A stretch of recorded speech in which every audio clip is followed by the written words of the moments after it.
우리는 모두 습관에 따라 말하고, 일하고, 운전하고, 생각하고, 다른 사람들과 교류하고, 돈을 쓰며 중요한 사람들을 대한다.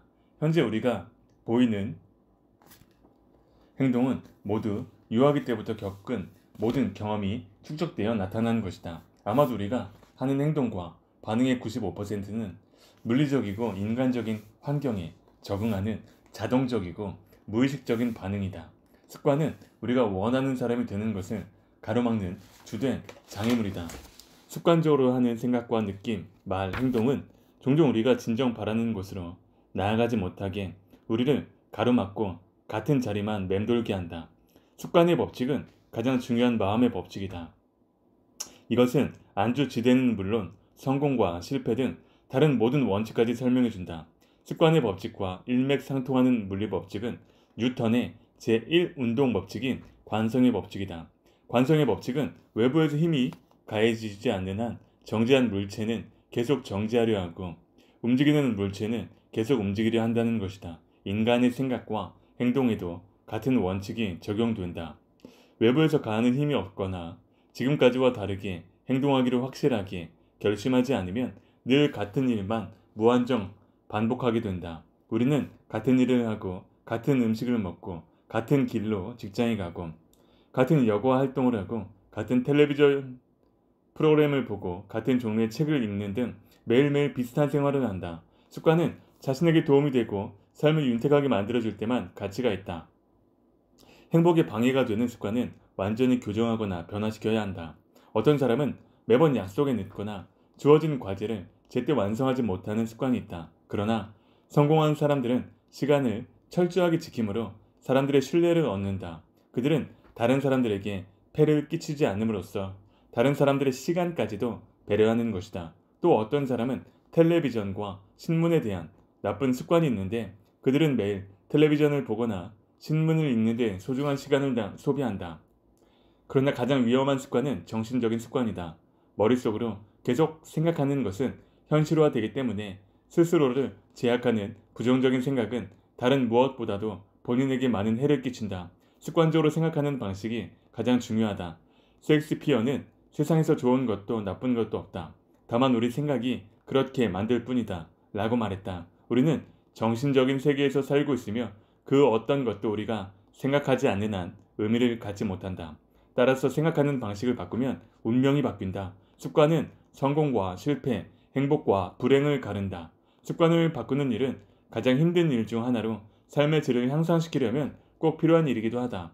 삶의 질이나 만족감이 낮다는 것은 반드시 버려야 할 나쁜 습관이 아직 남아있다는 뜻이다. 한번 나쁜 습관을 들이기는 쉬우나 그것과 더불어 인생을 살아가기는 힘들다. 그러나 좋은 습관은 일단 들이기가 어려워서 그렇지 그것과 더불어 인생을 살기는 쉽다. 그러므로 좋은 습관을 들여 그것을 우리 삶의 주인으로 만들어야 한다. 모든 습관은 다행스럽게도 학습된 것이라 노력으로 얼마든지 극복할 수 있다. 현재의 모습은 다른 사람에게 훈련을 받았든 스스로 훈련을 했든 모두 조건 형상의 결과물이다. 그 훈련은 우리가 세상을 이해할 수 있을 만큼 나이가 들기 전부터 시작되었다. 연습의 법칙은 생각이나 행동은 충분히 반복하면 새로운 습관으로 굳어질 수 있다는 것이다. 따라서 우리는 원하거나 필요하다고 생각되는 어떤 습관도 개발할 수 있다. 우리의 말과 행동을 새로운 습관에 맞는 이상과 계속해서 일치하도록 훈련할 수 있다면 내가 원하는 사람이 될 수 있다. 이것은 더 나은 사람이 되는 가장 확실한 방법이다. 외부 세계는 내부 세계와 상응하기 때문에 올바른 방식으로 생각하고 행동하도록 노력하면 주변 상황과 대인 관계가 변화되기 시작한다. 가끔씩 이 변화는 놀랍고 예측하지 못한 방식으로 나타나기도 한다. 한 친구가 사내 문제로 굉장히 복잡하고 어려운 소송 사건에 휘말렸다. 내 친구가 비이성적으로 화를 낼수록 상대방도 그만큼 고집을 부려 상황은 점점 더 나빠졌다. 그럴수록 내 친구의 변호사와 상대 측 변호사도 마찬가지였다. 그래서 친구는 자신의 생각을 바꾸기로 결정했다. 의식적으로 그 상황을 모두 마음에서 지워버리고는 상대방을 관용과 연민의 시선으로 바라보기 시작했다. 소송을 이야기할 때도 화를 내지 않으려 노력했다. 그가 생각을 바꾸고 며칠이 지나지 않아 상대방에게서 전화가 왔다. 상대는 친구의 마음을 오해하고 감정은 상하게 한 것을 사과한 다음 합리적인 해결책을 제시했다. 결국 그 문제는 법정까지 가지 않고 평화롭게 해결되었다. 이 사건을 간략히 설명하면 이렇다. 빠르게 성장하는 어떤 회사의 신임 사장이 전임 사장 때부터 일하던 임원이 스스로를 더 유능하고 가치 있는 사람처럼 보이려고 다른 사람들과 상황을 교묘히 조작하며 정략적으로 행동해 왔음을 알게 되었다. 신임 사장은 그를 감정적으로 퇴직시키려다 마음을 고쳐먹었다. 이성적으로 그 임원의 행동을 그의 입장에서 새롭게 해석하려고 노력했다. 그 임원이 하는 행동은 모두 회사의 이익을 위한 것이며 매사 최선을 다하는 성실한 임원으로 평가하려고 마음먹었다. 그러자 뜻밖에도 그 임원의 행동이 훨씬 쉽게 이해되고 오해도 풀리게 되었다. 그가 하는 행동들은 전혀 정략적이지 않았으며 실제로도 대단히 유능한 인재였다.